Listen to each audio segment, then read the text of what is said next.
You went to your appointment feeling fine, you had no symptoms, nothing was bothering you, and then a test came back with something, a spot, a shadow, a number that was slightly off, and from that moment, everything changed, not because you were sick, but because a process started that you never agreed to, one test leading to another, one referral leading to a procedure, weeks of anxiety, and at the end of it, the finding was almost certainly nothing. That experience is not a rare exception, it is a pattern, and it has a name. If this channel has ever given you something worth knowing, hit that subscribe button right now, leave a like, and drop a comment below, because that is what keeps this kind of conversation reaching the people who genuinely need it. I'm Dr. Mercer, and this channel exists to bring you the latest evidence-based research on senior health, simplified and designed for adults over 60. Stay with me through this entire video, because by the end you will understand the specific mechanism by which certain routine medical tests cause more harm than they prevent after 60, which 4 tests are most implicated in this pattern,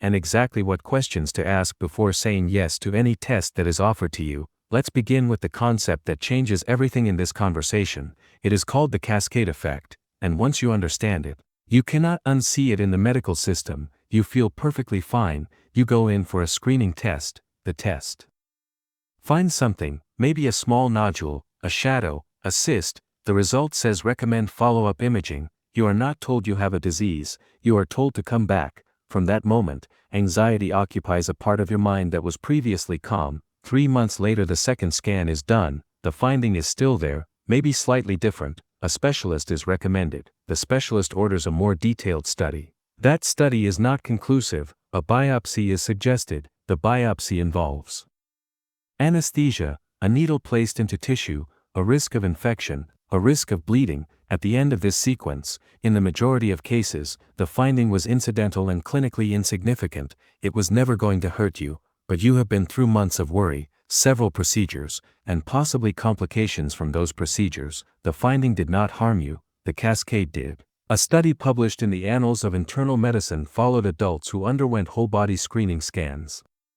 Compared to those who did not, after several years of follow-up, the group that received scans had no improvement in mortality or disease outcomes compared to the unscanned group, but they had significantly higher rates of anxiety, depression, and procedure-related complications. The scans did not make people healthier. In measurable terms, they made them less healthy. That is not a fringe finding. It is a consistent signal in the research, and it is why this conversation deserves the space it almost never gets in a standard appointment. Let me now walk you through the 4 tests where this pattern is most consistently documented in adults over 60, starting with the one that generates the cascade most reliably. The first is whole-body scanning, full-body MRI or CT scans marketed directly to consumers as complete internal health checkups. The appeal is straightforward. You go in feeling healthy. A machine produces a comprehensive picture of your internal organs, and anything significant is identified before it causes problems. That logic sounds sound until you understand what happens when a machine of that sensitivity examines a body that has been alive for 6 or 7 decades. When healthy adults over 60 are scanned in this way, incidental findings are present in an overwhelming majority of cases: small nodules, renal cysts, hepatic spots, minor structural variations. The medical term for these is incidental findings, things found by accident rather than in response to a symptom. The vast majority will never cause a clinical problem. They are, as one radiologist I respect described them, wrinkles on the inside, but once documented, they cannot be ethically ignored. The physician who receives that report must follow it up. That is where the cascade begins. I had a patient I will call Gerard. He was 68, active, no symptoms of any kind. Had a whole-body scan at a private clinic because he had read that early detection was the responsible thing to do. The report flagged a 3 mm lung nodule with recommendation for follow-up imaging in 6 months. Gerard spent those 6 months unable to take a deep breath without thinking about that nodule. At the follow-up scan the nodule was unchanged. A pulmonologist was consulted. A biopsy was recommended. The biopsy produced a minor pneumothorax requiring hospitalization for 2 days. The nodule was benign. It had been there since his 50s and would have remained there indefinitely without causing him any problem. He went in healthy. He came out with a procedure-related lung complication and 6 months of anxiety. The second test is brain MRI for mild or occasional forgetfulness. Here is a scenario that is playing out in clinics every day. An adult in their mid-70s notices that occasionally they cannot recall a name, walk into a room and forget why they came in, or lose a word mid-sentence. Their family, worried about Alzheimer's disease, encourages them to get a brain scan. I understand that fear completely, but here is what the data shows about what those scans actually find and what they mean. When brain MRI is performed in adults over 75, the radiological report almost universally describes findings including mild cerebral atrophy, age-related white matter changes, and small vessel disease. These terms sound alarming. They sound like deterioration. And for patients reading that language, they frequently trigger significant distress. The clinical reality is that these findings are entirely normal for that age. They describe what a healthy brain looks like at 75. The images do not match the function. I have reviewed MRI reports on individuals who were cognitively sharp, managing complex tasks, reading and traveling independently, whose reports read as though significant pathology was present. And I have seen patients with early functional decline whose imaging looked unremarkable. The picture and the person are not the same thing. When mild forgetfulness is the concern, a functional cognitive assessment in the clinic, measuring memory, attention, processing speed, and executive function through validated tools that take 10 to 15 minutes, tells us far more about whether there is a genuine problem than an image of the brain structure, and critically, the first step in that evaluation is identifying reversible causes. Medication side effects, low B12, thyroid dysfunction, depression, sleep apnea. In a substantial proportion of cases, addressing one of these produces meaningful cognitive improvement without imaging ever having been needed. Before I continue, I need to say something clearly. Nothing in this video is a reason to skip a medical appointment, ignore a symptom, or decline a test your physician has specifically recommended based on your individual clinical situation. The 4 tests I am discussing are concerning specifically in the context of routine screening in adults without specific symptoms or established risk factors that make them clinically appropriate. If you have symptoms that concern you, if you have a family history that places you in a higher risk category, if your physician has a specific clinical reason for recommending a test, that context changes the calculation entirely. What this video is giving you is the language and the framework to ask better questions, not permission to decline tests without discussion. The 3rd test is routine cardiac stress testing prior to elective surgery in adults with no cardiac symptoms. Here is the common scenario. You are in your early 70s, scheduled for an elective orthopedic or general surgery procedure. The preoperative protocol requires a cardiac stress test for anyone over a certain age regardless of functional status.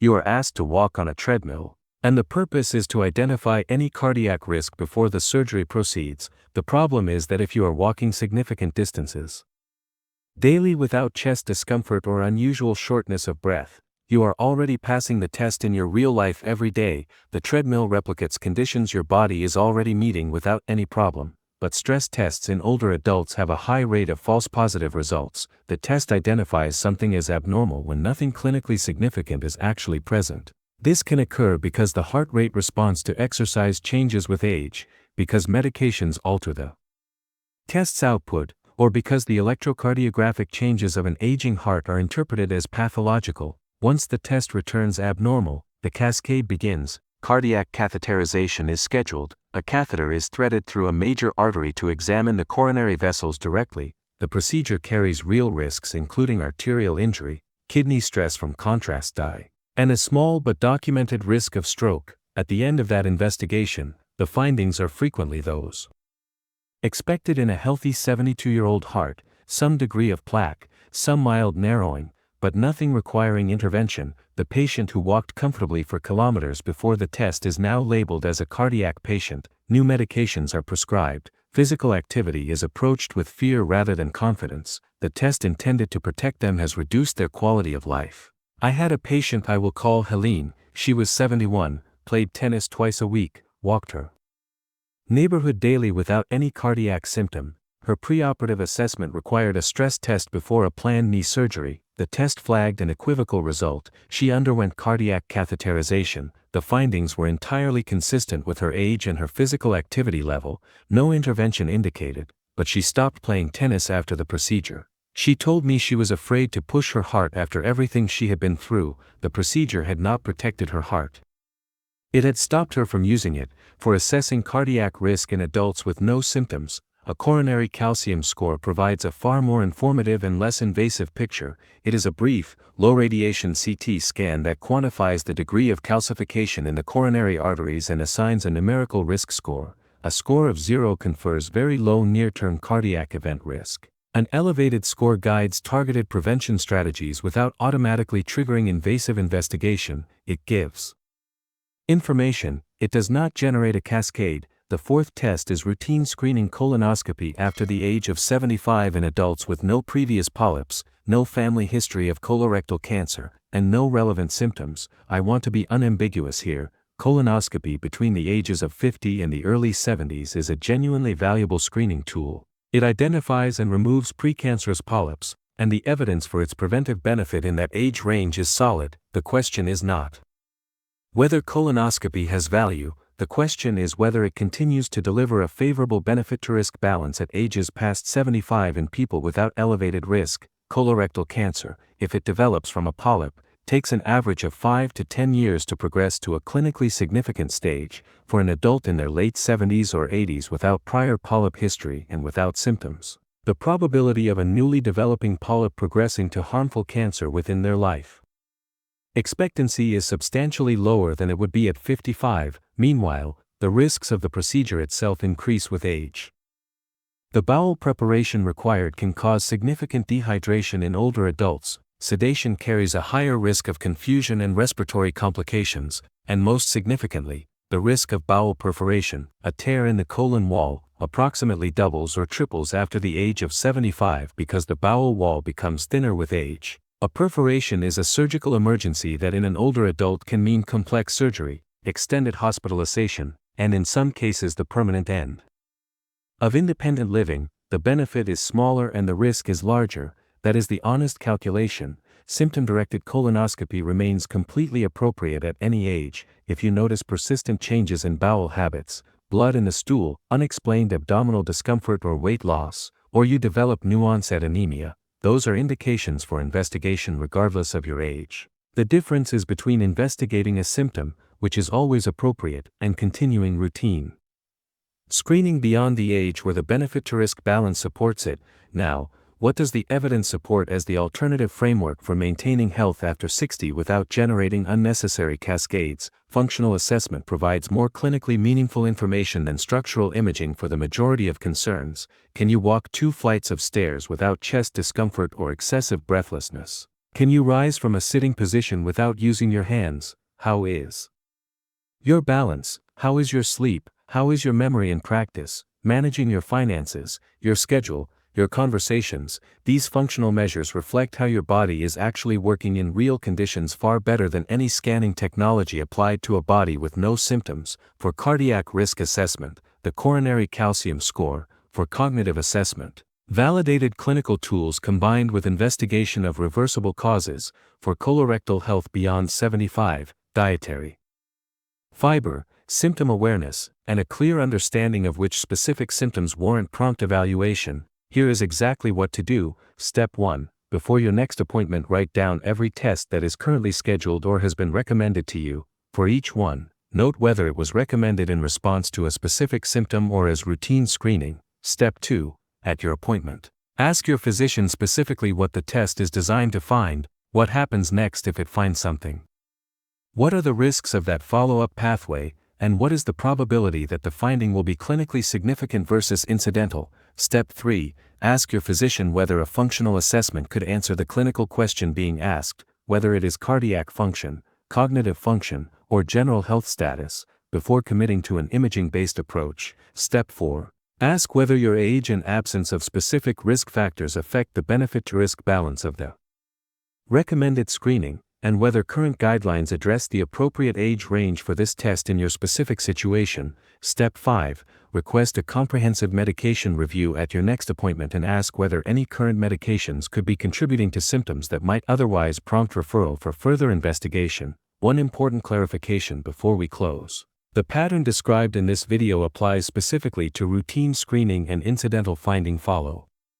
Up in adults over 60 with no specific symptoms and no elevated individual risk factors, for adults with a personal or family history of specific cancers, cardiac disease, or other conditions that alter their risk profile, the calculus is different and the tests discussed here may be entirely appropriate and strongly indicated. The message is not that testing is harmful. The message is that testing without a clear clinical question and a clear plan for what happens if something is found is where the cascade begins. You deserve to understand not just what a test is looking for but what the full pathway looks like if it finds it.